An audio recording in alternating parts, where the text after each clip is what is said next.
2020 ലോകകപ്പിന്റെ final ticket എടുക്കാൻ India semi ഫൈനലിൽ കരുത്തരായ ഇംഗ്ലണ്ടിനെ നേടാൻ ഒരുങ്ങുകയാണ്.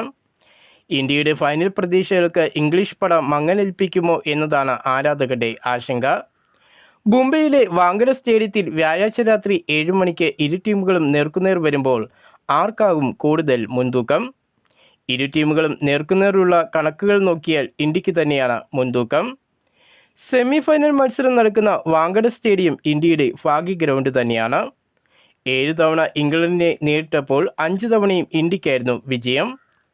കണക്കുകളിൽ ഇന്ത്യക്ക് മുൻതൂക്കം അവകാശപ്പെടാൻ കഴിയുമെങ്കിലും വാങ്കഡയിൽ നടന്ന അവസാന മത്സരത്തിൽ ഇംഗ്ലണ്ട് ഇന്ത്യയെ തോൽപ്പിച്ചത് ഇന്ത്യക്ക് ആശങ്ക നൽകുന്ന കാര്യമാണ്. 2012 നടന്ന മത്സരത്തിൽ 6 വിക്കറ്റിനായിരുന്നു ഇംഗ്ലണ്ട് ഇന്ത്യക്കെതിരെ ജയം നേടിയത്.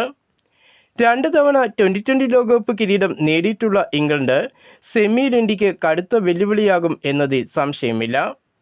2020 ലോകകപ്പിൽ ഇത് 3-ാം തവണയാണ് ഇന്ത്യയും ഇംഗ്ലണ്ടും സെമി ഫൈനലിൽ നേർക്കുനേർ വരുന്നത്. കഴിഞ്ഞ 2 സെമി ഫൈനൽ പോരാട്ടവും ഇന്ത്യയെ സംബന്ധിച്ച് ഞെട്ടിപ്പിക്കുന്ന കാര്യമാണ്. 2 സെമി ഫൈനൽ മത്സരത്തിലും ഇന്ത്യക്ക് ഇംഗ്ലണ്ടിനെ തോൽപ്പിക്കാൻ കഴിഞ്ഞിട്ടില്ല.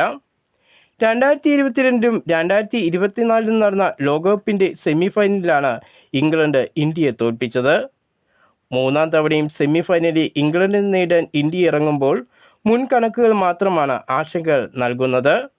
എന്നാൽ 2020 ലോകകപ്പിൻ്റെ ചരിത്രത്തിൽ ഇംഗ്ലണ്ടിനെതിരെ മത്സര വിജയത്തിൻ്റെ നേരിയ മുൻതൂക്കം ഇന്ത്യക്കുണ്ടെങ്കിലും സെമി ഫൈനലിൽ ഇംഗ്ലണ്ടിനെ കീഴടക്കാൻ ഇന്ത്യക്ക് ഇതുവരെ കഴിഞ്ഞിട്ടില്ല.